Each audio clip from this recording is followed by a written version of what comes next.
Muchas gracias a todos vosotros. Es para mí un placer estar aquí hoy y compartir con vosotros algunos recuerdos.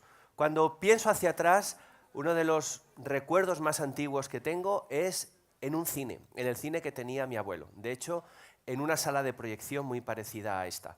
Recuerdo que cuando llegaban las películas, las abría y miraba los fotogramas y quería imaginar qué iba a pasar en esa película, qué íbamos a ver ese fin de semana. Durante mis años más pequeños, cuando estaba con mi abuelo, pude ver muchísimas películas. Y había una cosa que siempre me llamaba la atención en esas películas. Que había un personaje que era capaz de crear máquinas enormes, que tenía poderes espectaculares y que siempre tenía la clave para resolver los problemas. Algunas veces llevaba los pelos como un loco, muchas veces llevaba una bata blanca, y era el científico. El científico estaba prácticamente en todas las películas de mi infancia. Y creo que fue precisamente en esa sala de proyecciones, en el cine de mi abuelo, donde decidí ser científico. Esa es la decisión más importante que he tomado en mi vida. Toda esta fantasía, estos sueños de película, cristalizaron en el estudio y en el rigor de mis años universitarios. Y finalmente fui a estudiar al Instituto Tecnológico de Massachusetts, en Boston, una cosa muy nueva, una cosa que empezaba entonces y que se llamaba nanotecnología. Y si hay algo que le da superpoderes a cualquier superhéroe de las películas, es la nanotecnología, porque aunque hayáis oído que hacer nanomateriales es hacer cosas muy pequeñas, en realidad la nanotecnología en lo que consiste es en hacer las cosas nuevas. Permitidme que os ponga un ejemplo que todos conocéis muy bien. El oro es un metal que conocemos desde la antigüedad y lo utilizamos, todos lo sabéis, para hacer joyas o antiguamente para hacer dinero. Y lo conocemos desde la prehistoria. Últimamente estamos cambiando las propiedades del oro sin cambiar su naturaleza. Podemos hacer partículas muy pequeñas que se disuelven en el agua y con estas partículas tan pequeñas, celdas solares capaces de absorber luz o una gran cantidad de medicamentos. La nanotecnología permite incorporar propiedades totalmente nuevas a materiales que conocemos desde hace mucho tiempo.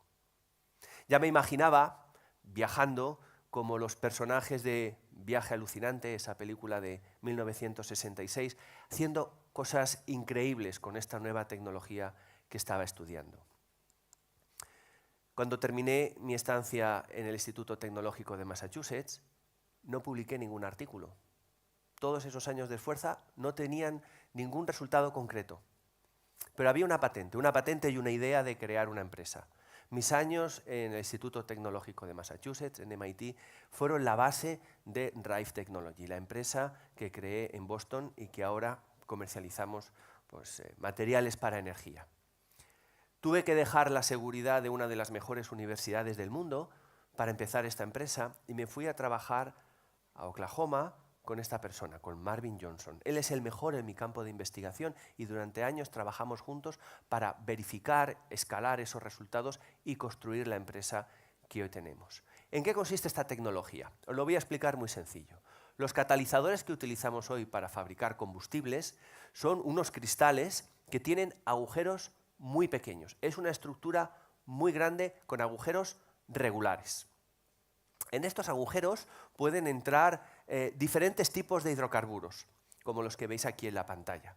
Estos hidrocarburos penetran, viajan por estas autopistas moleculares hasta que encuentran unos sitios donde están los protones de estos catalizadores que son capaces de romper estos hidrocarburos y finalmente producir los combustibles que todos utilizamos hoy, sobre todo gasolina y diésel. ¿Qué problema resolvemos? Como todos sabéis, en el crudo, en el petróleo, hay moléculas muy grandes, muy pesadas, que no pueden entrar en la porosidad de estos catalizadores y por lo tanto se convierten en residuos y finalmente en CO2, contribuyendo mucho al cambio climático. Hemos descubierto una nueva forma de generar poros mucho más grandes, poros enormes, donde ahora cualquier molécula, por muy grande que sea, puede viajar por estas autopistas, encontrar esos sitios ácidos de los que os hablaba antes, romperse y crear mucha más gasolina, mucho más diésel, muchos más combustibles, generando menos CO2, con lo cual ahorramos muchas emisiones al medio ambiente y contribuimos a luchar contra el cambio climático. Últimamente estamos desarrollando también aplicación de estos materiales para biocombustibles. Más recientemente esto es noticia de la semana pasada, hemos descubierto unas celdas solares, una tecnología totalmente distinta, también para el futuro de la energía, que fabricamos con nanomateriales, con nanopartículas de óxidos de titanio. Sea lo que sea, sean combustibles líquidos, sea celdas solares, hidrógeno, celdas de combustible, generar nuevos materiales, introducir propiedades nuevas a cosas que ya tenemos, permiten oportunidades enormes. Y eso es lo que hace a todos los científicos tan poderosos, estos superpoderes que permiten, con las mismas cosas que tenemos hoy, hacer cosas impensables. Ese poder que yo pensaba o imaginaba cuando estaba en el cine de mi abuelo, hoy lo podemos hacer, lo hacemos todos los científicos que entramos en un laboratorio. Pero si los científicos tienen superpoderes, los que realmente van a cambiar este siglo son los científicos que además se atrevan a emprender, a crear sus propias empresas para llevar estos descubrimientos al mercado, de forma que todos podamos beneficiarnos de su trabajo. Hoy en día esta es la imagen que todos reconocemos de un emprendedor. De hecho, un amigo mío, lo conozco, Kevin Rose, con su imagen en Newsweek, este chaval ha hecho 60 millones de dólares en 18 meses. Estupendo. Pero quizá no solo necesitamos emprendedores que creen más aplicaciones para nuestro móvil. Quizá el emprendedor del futuro sea más parecido a María Blasco, una mujer, una científica, que cuando crea una empresa está solucionando problemas reales, está solucionando enfermedades, está permitiendo que las personas vivamos más años. Imaginar el poder de los emprendedores del futuro que lleven estos descubrimientos científicos a todo el mundo. Poner una nueva cara al emprendimiento con esfuerzo, con inteligencia y con ciencia. Una de las películas que más me han inspirado, una a la que vuelvo continuamente, es La máquina del tiempo.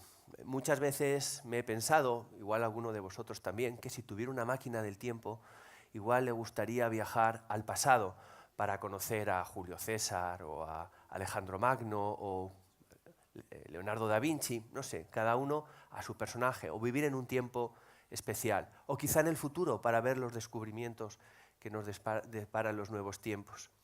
Pero mi convencimiento es que si Alexander, el inventor de la máquina del tiempo, pudiera elegir, no se movería de hoy, de este siglo XXI tan lleno de oportunidades.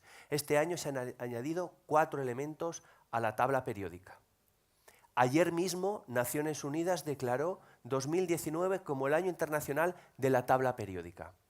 Estos 118 elementos son los ladrillos con los que está hecho todo el universo. No hay nada más.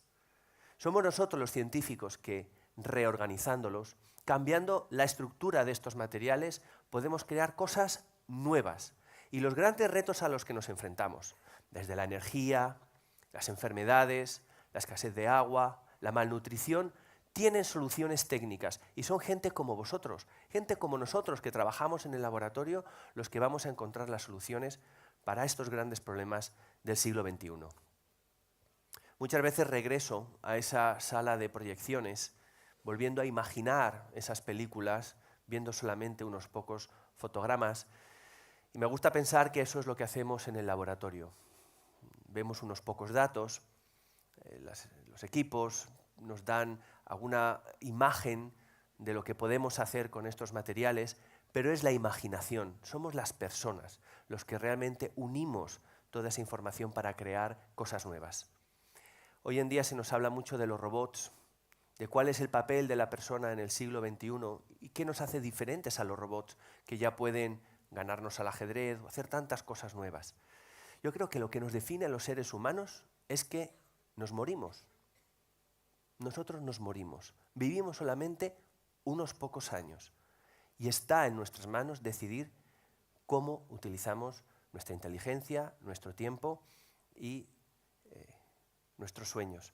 Por eso os invito a todos a utilizar vuestro tiempo, vuestra vida, en aquello que os apasione. Y la ciencia, sin duda, es una gran aventura. Muchas gracias.